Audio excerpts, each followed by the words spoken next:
Students, welcome back to my channel commerce Devi. तो पिछली video में हमने कवर किया था कि मेजरमेंट क्या होता है, इवैल्यूएशन क्या होता है और असेसमेंट क्या होता है और इन तीनों के बीच में क्या डिफरेंसेस हैं वो हमने कवर किया था। आपने नहीं देखा है तो डिस्क्रिप्शन में लिंक गिवन है। और आज हम करने वाले हैं टाइप्स ऑफ इवैल्यूएशन। तो ठीक है, शुरू करने से पहले आप मेरे चैनल को सब्सक्राइब कर दो अगर आपको मेरी वीडियो इन्फॉर्मेटिव लगती हो तो। चलो शुरू करते हैं। देखो, इवैल्यूएशन क्या होता है। Evaluation is the process of making judgment based on criteria as well as it is the process of examining the teaching learning process on the basis of specific standard. ये क्या करता है, इवैल्यूएशन वो process है जिसके through हम क्या करते हैं, जजमेंट पास करते हैं। किसके बेसिस पे, जो हमने क्राइटेरिया फिक्स किया हुआ था उसके बेसिस पे हम जब जजमेंट पास करते हैं, दैट इज कॉल्ड इवैल्यूएशन। या फिर हम ये देखते हैं टीचिंग लर्निंग प्रोसेस के अंदर इसका क्या मतलब है कि जो भी हमने एक स्पेसिफिक गोल बनाया था, स्पेसिफिक स्टैंडर्ड सेट किया था, उस स्टैंडर्ड को हम अचीव कर पाए हैं या नहीं कर पाए हैं, उसके बेसिस पे जब हम जजमेंट पास करते हैं या हम कोई डिसीजन लेते हैं इन फ्यूचर के लिए, दैट इज कॉल्ड इवैल्यूएशन। ठीक है, समझ आया आप लोगों को इवैल्यूएशन क्या होता है। क्या होता है कि हम ये देखते हैं जो हमारा गोल है वो अचीव हो चुका है या नहीं हो चुका है। जो हमने स्टैंडर्ड बनाए थे हमने उससे ज्यादा अचीव किया, उससे कम किया या उसके इक्वल किया है, समझ, तो दैट इज कॉल्ड इवैल्यूएशन। अब देखो, उसके कुछ टाइप्स होते हैं। सबसे पहला है प्लेसमेंट इवैल्यूएशन, फिर है formative evaluation, third is summative evaluation and fourth is diagnostic evaluation. तो प्लेसमेंट इवैल्यूएशन क्या है। प्लेसमेंट मतलब एंट्री करने से पहले, before instruction to know the entry behaviour. ठीक है, रिपोर्ट, सिलेक्शन और रिजेक्शन। जैसे कि हमें एक कंपनी में जाते हैं तो सबसे पहले क्या होता है, हमारा इंटरव्यू होता है। हमारी प्लेसमेंट से पहले इंटरव्यू होता है ना। हमारी जो यूनिवर्सिटीज है, हमारे कॉलेज में भी बाहर से कंपनीज आती हैं हमें हायर करने के लिए। तो क्या होता है, पहले हमारा इंटरव्यू होता है, उसके बेसिस पे मतलब एंट्री बिहेवियर, उसके बेसिस पे क्या होता है, एक रिपोर्ट निकल के आती है कि हम सेलेक्ट होंगे या रिजेक्ट होंगे। कि ये देखना कि to place right person in the right place. हमारा इंटरव्यू क्यों लिया जाता है, इसलिए तो लिया जाता है ना कि हम इस पोस्ट के लिए सुटेबल भी है कि नहीं है, देखा जाता है हमें कितनी नॉलेज है उस चीज से रिलेटेड। तो एंट्री करने से पहले, जैसे एमबीए का एग्जाम होता है तो भी पहले कैट का एग्जाम होता है ना, तो वो देखते हैं कि हमें कितनी नॉलेज है। एंट्री करने से पहले जो इवैल्यूएशन होता है that is called placement evaluation. देखो, before instruction to know the entry behaviour, उसके बारे में जानने के लिए कि वो, उसके बाद हम इंटरव्यू क्यों लेते हैं अब एमबीए से पहले एग्जाम क्यों देना पड़ता है हमको, किसी भी पोस्ट के लिए पहले हमें एग्जाम देना पड़ता है। क्यों देना पड़ता है, ये जानने के लिए क्या ये इस पोस्ट के लिए सुटेबल है, इसे कितनी नॉलेज है। ठीक है, कि वो सेलेक्ट होंगे या रिजेक्ट होंगे, ये देखते हैं। To place right person in the right place, की सही जगह पर सही पर्सन जो है वो पोस्ट होना चाहिए। Before undertaking the teaching learning activities, मतलब ये कब होता है, इंस्ट्रक्शंस देने से पहले, ज्वाइन करने से पहले या फिर टीचिंग लर्निंग प्रोसेस में कहें तो वो एक्टिविटी शुरू करने से पहले। कि फॉर एग्जाम्पल कि आपको किसी कॉलेज में एडमिशन लेना है या हमें एमबीए में एडमिशन लेना है, कई जगह तो चलो कैट का एग्जाम होता है, कई यूनिवर्सिटीज में, कई क्या होता है इंटरव्यू होता है ना वहां पे। तो इंटरव्यू क्या करते हैं, वो देखते हैं क्या ये कैंडिडेट जो है वो हमारी यूनिवर्सिटी के लिए सुटेबल है, समझ रहे हो। बिफोर अंडरटेकिंग क्या होता है, before undertaking the teaching learning activities, शुरू करने से पहले जब हम इवैल्यूएट करते हैं स्टूडेंट को, that is called placement evaluation. Example क्या है, एंट्रेंस एग्जामिनेशन। हम किसी नए स्कूल में गए बड़े, या फिर हमने किसी यूनिवर्सिटी में गए, हर जगह हमारा एंट्रेंस एग्जामिनेशन होता है, तो वो क्या हो जाता है, वो प्लेसमेंट इवैल्यूएशन हो जाता है। अब देखो, फॉर्मेटिव इवैल्यूएशन क्या होता है। फॉर्मेटिव क्या होता है, अब प्लेसमेंट क्या था, बिफोर, इंस्ट्रक्शन से पहले। ये क्या होता है, इंस्ट्रक्शन के टाइम, ड्यूरिंग, याद रखना। फॉर्मेटिव क्या होता है, ड्यूरिंग। प्लेसमेंट होता है बिफोर, फॉर्मेटिव होता है ड्यूरिंग।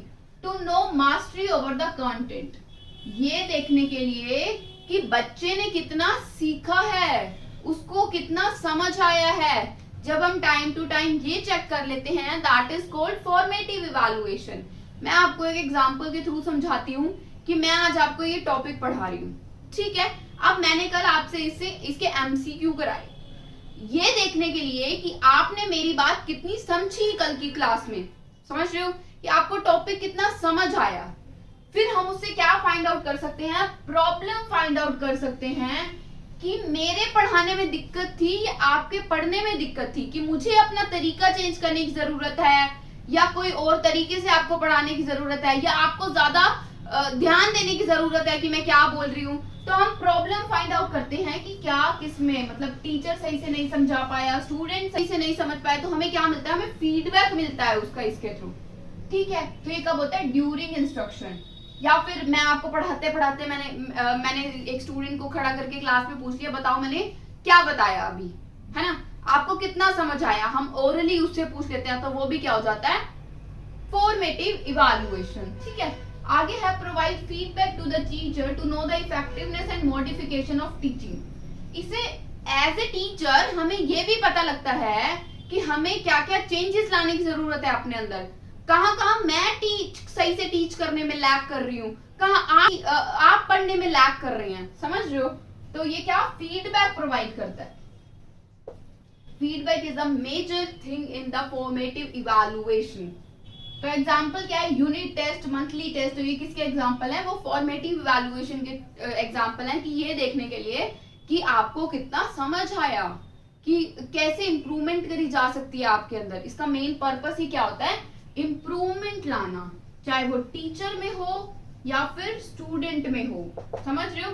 तो समझ आया। प्लेसमेंट इवैल्यूएशन होता है बिफोर इंस्ट्रक्शन। हम ये देखते हैं जैसे कि एंट्रेंस एग्जामिनेशन हो गया, इंटरव्यू लेना हो गया, है ना, कि वो उस पोस्ट के लिए या फिर वो स्टूडेंट जो है वो क्लास के लिए जो है वो सुटेबल है भी या नहीं है। ठीक है, तो ये था प्लेसमेंट और फॉर्मेटिव। तो देखो, तो हमारा थर्ड टाइप है डायग्नोस्टिक इवैल्यूएशन। डायग्नोस्टिक इवैल्यूएशन भी क्या होता है, फॉर्मेटिव की तरह ड्यूरिंग इंस्ट्रक्शन ही होता है। देखो ये भी क्या होता है, ड्यूरिंग इंस्ट्रक्शन। ये किस लिए होता है, लर्निंग डिफिकल्टीज को फाइंड आउट करने के लिए। डायग्नोज का मतलब भी क्या होता है, फाइंड आउट करना, डायग्नोज करना। क्या करते हैं हम इसमें, डायग्नोज करते हैं लर्निंग डिफिकल्टीज को क्या करते हैं, सॉल्व करने के लिए उनको फाइंड आउट करना। ठीक है, आगे क्या होता है, इसका मेन पर्पस क्या है, रिमूव लर्निंग डिफिकल्टीज, की जो भी प्रॉब्लम्स आ रही है उनको रिमूव करना।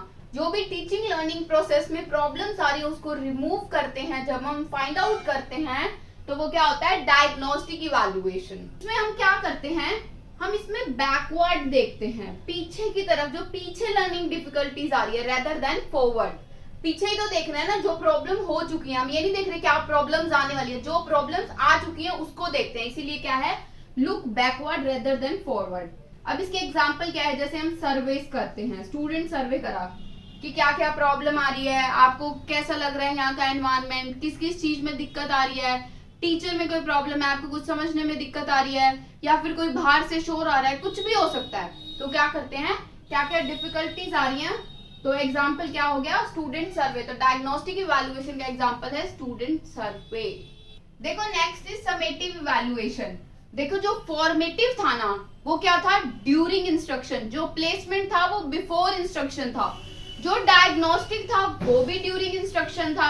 अब समेटिव क्या है, समेटिव इज आफ्टर इंस्ट्रक्शन, देने के बाद। इसका मेन पर्पस क्या है, टू सर्टिफाई द लर्नर। अब देखो कि जैसे कि फॉर एग्जाम्पल हम 9th स्टैंडर्ड में हुआ, ठीक है, आप 9th स्टैंडर्ड पे हो, तो आपके क्या हुए, एनुअल एग्जाम हुए। एनुअल एग्जाम हुए तो वो क्या हो जाता है, वो समेटिव इवैल्यूएशन हो जाएगा। जब कोर्स खत्म हो गया, जब आपकी 9th स्टैंडर्ड का पूरा सिलेबस कंप्लीट हुआ, अब आपके एनुअल एग्जाम लिए गए, क्या करने के लिए, आपको सर्टिफाई करने के लिए कि आप 9th में पास हो गए हो और आप 10th में चले गए हो। समझ गए, यही होता है ना। तो क्या होता है, after instruction to certify the learner, done at the end of the course. जो कोर्स खत्म होने के एंड में जब इवैल्यूएट किया जाता है ना, that is called summative evaluation. जब कोर्स खत्म हो जाता है, जब इवैल्यूएट किया जाता है, वो क्या होता है, समेटिव इवैल्यूएशन। ये क्या है, ट्रेडिशनल वे है, क्योंकि शुरू से ही ऐसा होता है ना। यही होता है कि लास्ट में हमारे एग्जाम होते हैं, तो फिर क्या होता है, और हमें फिर ग्रेड दिया जाता है और हम क्या होते हैं, प्रमोट हो जाते हैं आगे। तो इसका मेन पर्पस क्या है, ग्रेडिंग पर्पस और प्लेसमेंट पर्पस। देखो आगे, evaluate student achievement eight the end of the course. क्या किया जाता है, स्टूडेंट की अचीवमेंट को ना कोर्स खत्म होने के बाद इवैल्यूएट किया जाता है। ठीक है, मतलब कि उसने कितने मार्क्स लिए, उस पूरे कोर्स में उसने क्या किया। ठीक है, जैसे कि 9th स्टैंडर्ड पास करी तो क्या करते हैं, उसके बाद एनुअल एग्जाम लेते हैं, उसके बाद हमारा रिजल्ट आता है, हमने क्या, हम फर्स्ट आए, सेकंड आए, क्लास में थर्ड आए, ऐसा ही होता है ना। तो इसके एग्जाम्पल क्या होगा, फाइनल एग्जाम जो हमारे बिल्कुल आखिरी में होते हैं, या फिर सेमेस्टर एग्जाम, एक सेमेस्टर के आगे एक सेमेस्टर के आगे, तो टोटल रिजल्ट आता है ना हमारा, एनुअल एग्जाम हो गए, या फिर फाइनल जो हमारे प्रोजेक्ट्स होते हैं, वाइवा वगैरह होता है हमारा, वो सब किस में आ जाता है, वो समेटिव इवैल्यूएशन में आ जाता है। तो आप लोग समझ गए, ये थे टाइप्स ऑफ इवैल्यूएशन, कौन कौन से थे। फॉर्मेटिव जो ड्यूरिंग इंस्ट्रक्शन होता है, उससे हमें क्या पता लगता है कि फीडबैक मिलता है, टीचिंग लर्निंग में क्या क्या प्रॉब्लम्स आ रही हैं।